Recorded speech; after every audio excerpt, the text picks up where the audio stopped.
Game to Love are back, and we're back with a special episode reacting to last year's predictions, our top 10 and all of the Grand Slams for the men's. We'll be doing a women's next, so stay tuned for that one. But this is all about the men's predictions.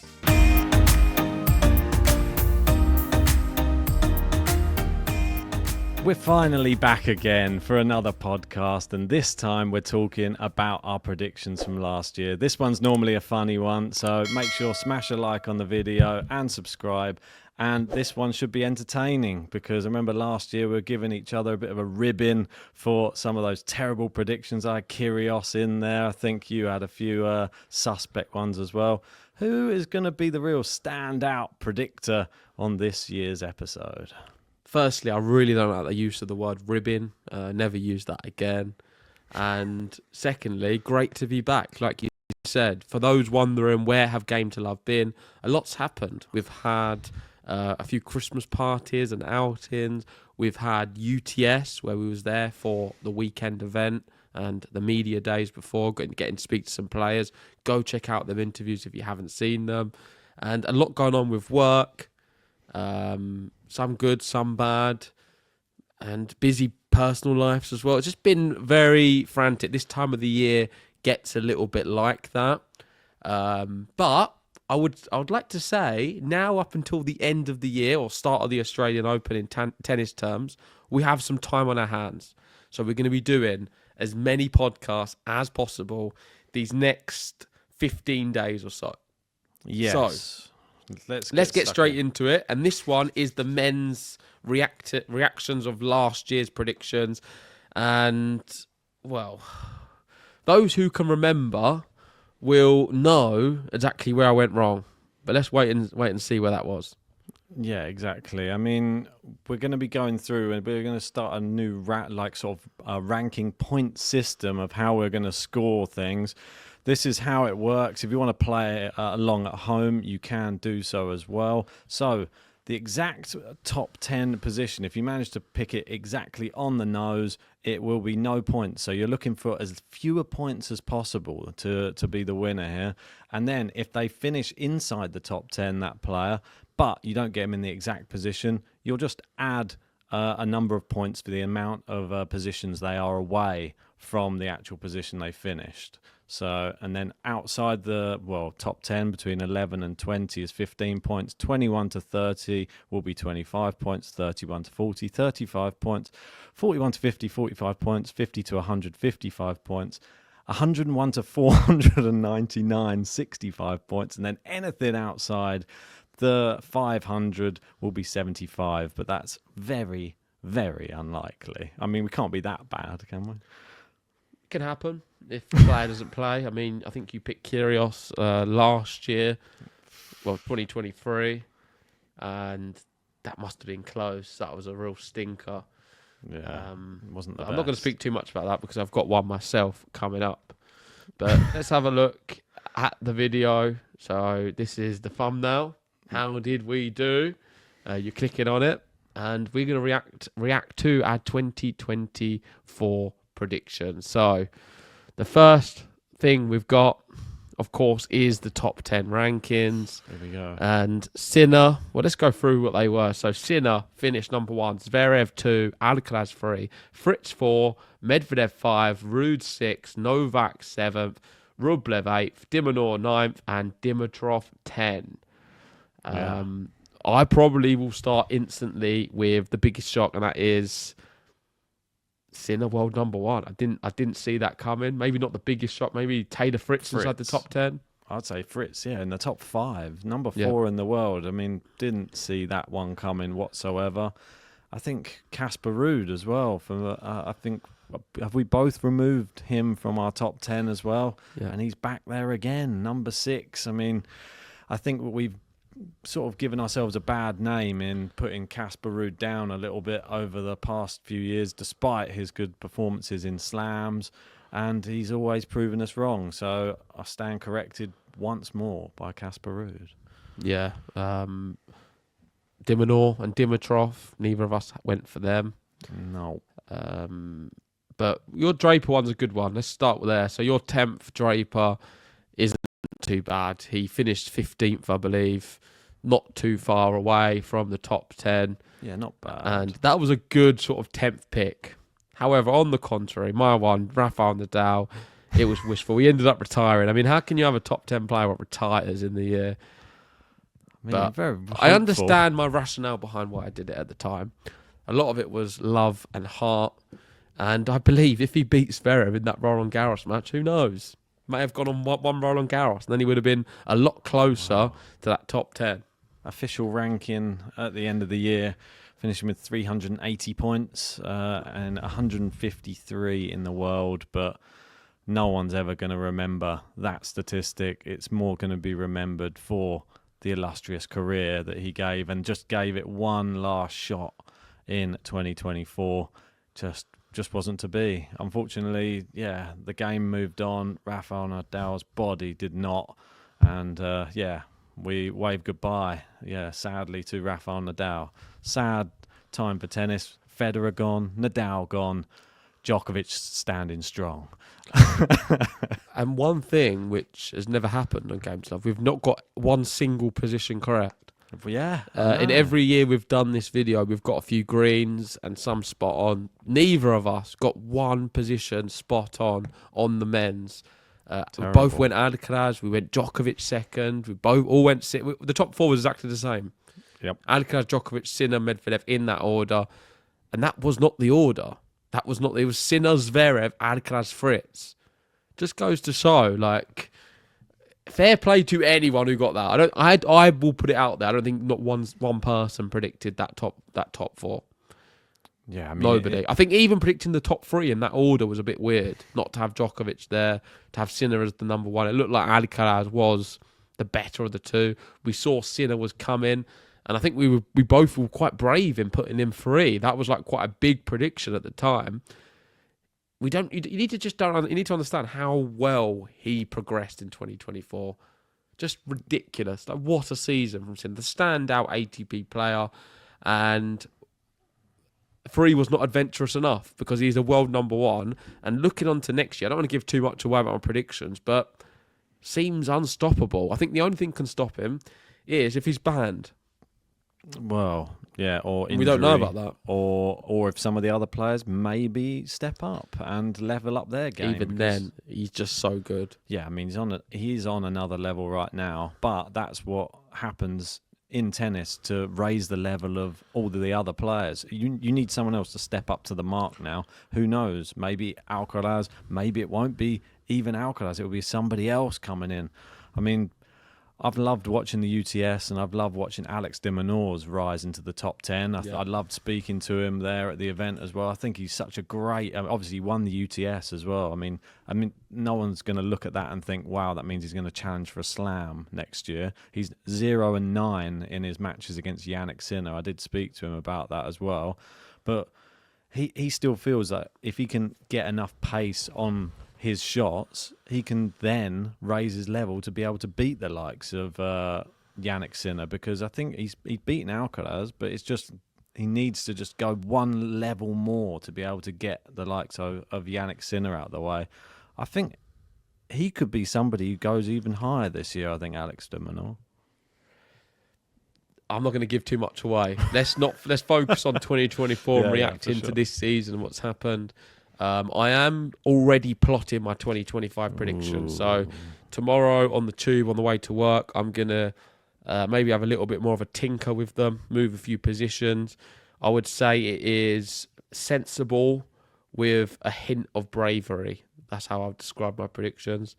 And I am confident I will beat you. I have to say, maybe you beat me this year, it seems.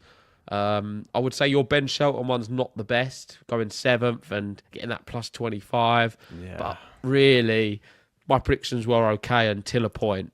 Hurkacz was close, Tsitsipas was point. It's just Rafael Nadal. Yeah, the Rafael Nadal one killed my men's predictions.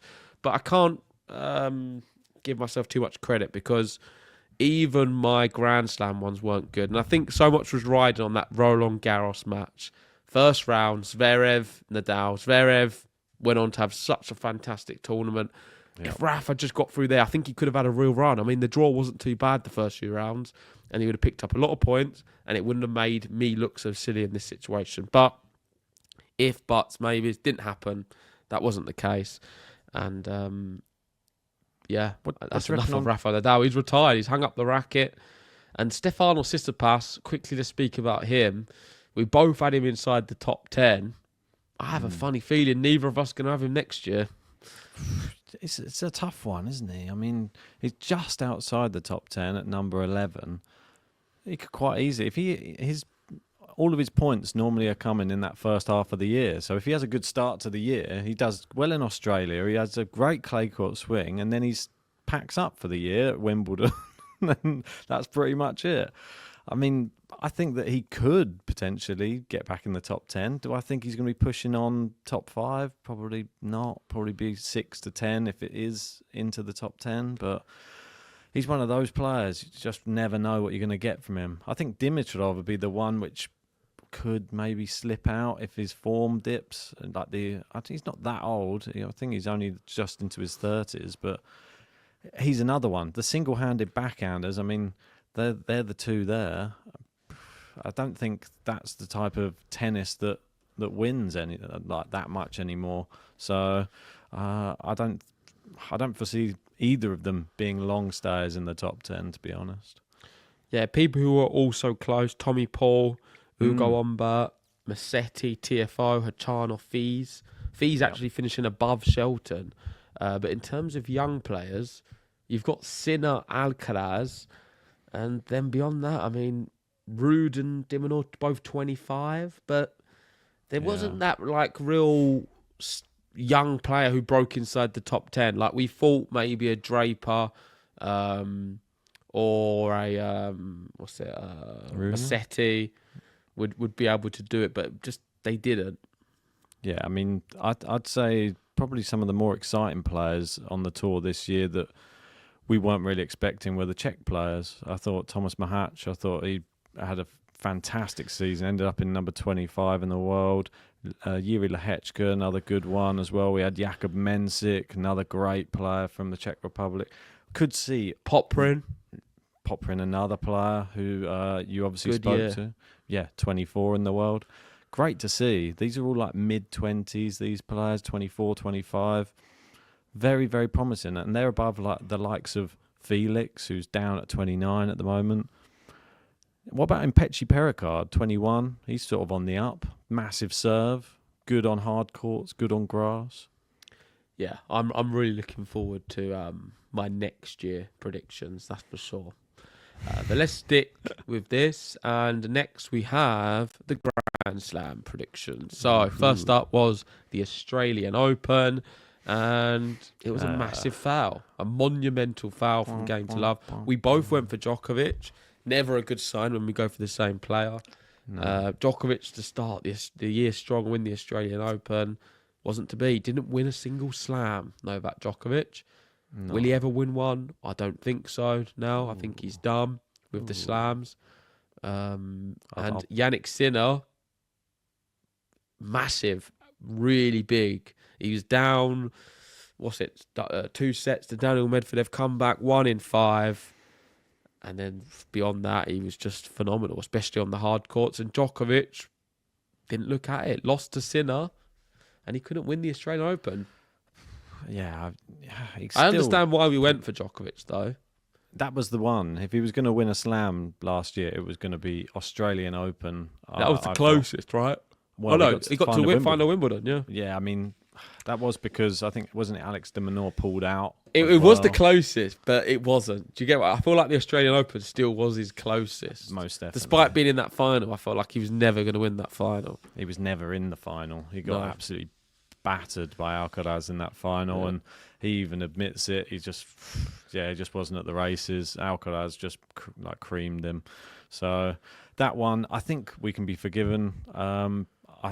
I thought it was a bit of an off day, and Yannick Sinner was the start of something great. I mean, I'm happy that we've now got sort of the coming of age of him, and that sort of was the catalyst now for the rest of his year, where he finished on 11,830 points. Yeah. Okay, next slam was Roland Garros.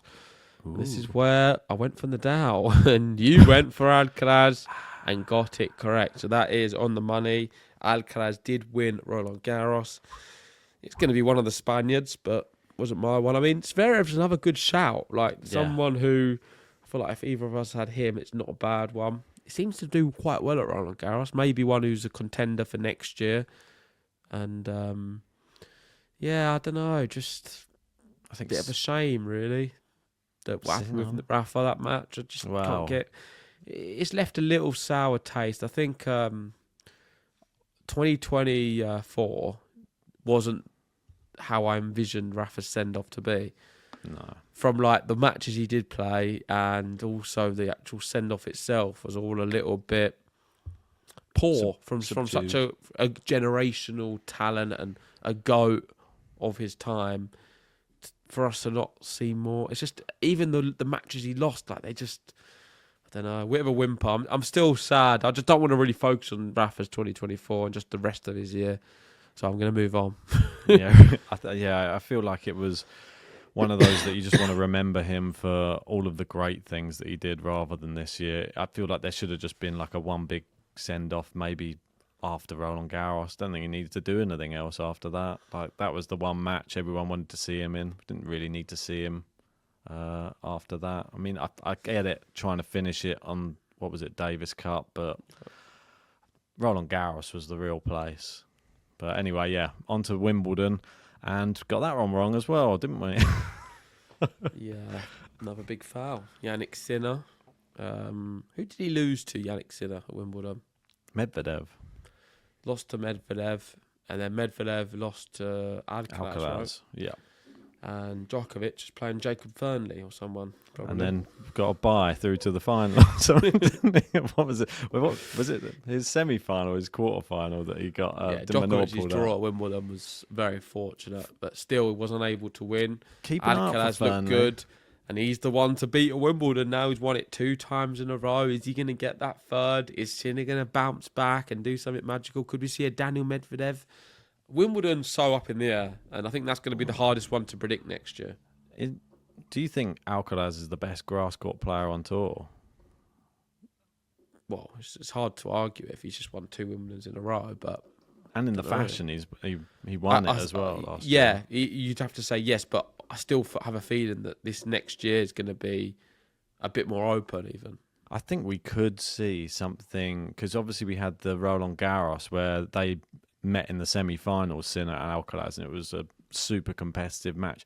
I think this year is where Sinner levels up on the clay and could potentially level up on the grass as well. And this is where Alcaraz is going to need to level up on the hard courts so that we get to see it all across the board, super competitive, because Sinner's running away with the hard courts at the moment.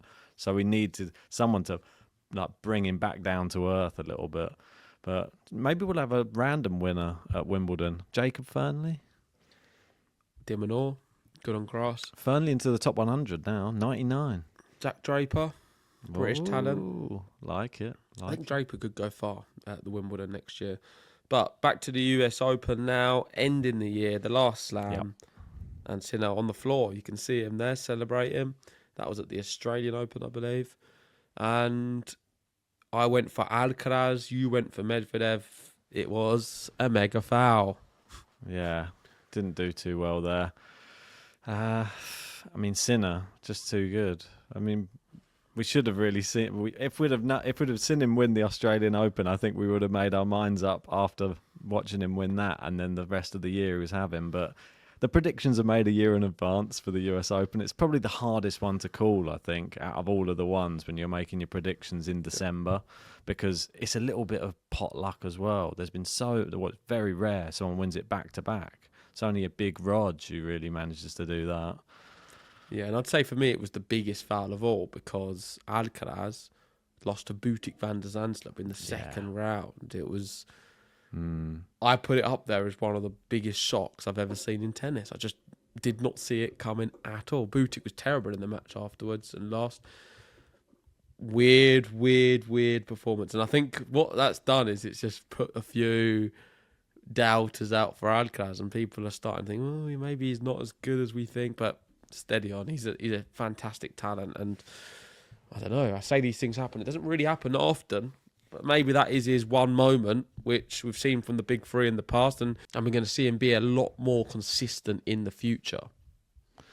Indeed. I know that we've been speaking about all of these 4 slams, but I can't think if you've got this other part of it on there, but I'm hoping that you do, because there was one other thing that was happening in 2024, and we both gave a prediction for that one, and it was a certain gold medal match. Who did you predict for the Olympic gold in 2024? Is it on here? We did do it. So if you want me to, It's not on there. I don't have it on my. I on can the share it slides. for you just in case you need me to. That's fine. Maybe I did it at the end, or I don't seem to see it on this file. That's all. That's So all you'll right. have to share it on your There you end. go. So I'll just share this, and it's just Okay. like one of the actual video. Okay, so Olympics, I went for Alcaraz, you went for Djokovic. That was the final, and Djokovic won. So you've won the Olympics. 2 there. I'll take that. Got a Roland Garros and an Olympics. That was the one I said last year. That's the only one that, if he could win anything, I'd pick the Olympics. But I thought Australian Open he might. Probably one of the best matches in the fact that Djokovic played a level he didn't produce all year. It was very, very bizarre that he was able to do that against Alcaraz. Alcaraz was shell-shocked, and I think from that moment, Alcaraz wasn't the same player. And that's probably why we saw some of these US Open weird results and Correct. his performance levels dipping down. It finished him off, and hopefully this rest, he can come back and have a really good start to the year and end the year stronger, because Alcaraz has ended every year in not the same way he started it. Wow. But there's my thoughts there. I think we'll wrap it up. That is us reacting to our 2024 predictions. We're going to be doing the same video tomorrow night for the women, so stay tuned for that, reacting to them predictions. And then we're obviously going to be doing 2025 predictions and a roundup of 2024 and a few other Christmas games as well. Indeed, yeah. If you've been playing along at home, let us know your scores in that comment section and your picks. Did you get them right for the slams and the Olympics? We want to know. Pop it in the comments. Thanks for watching, and see you very soon.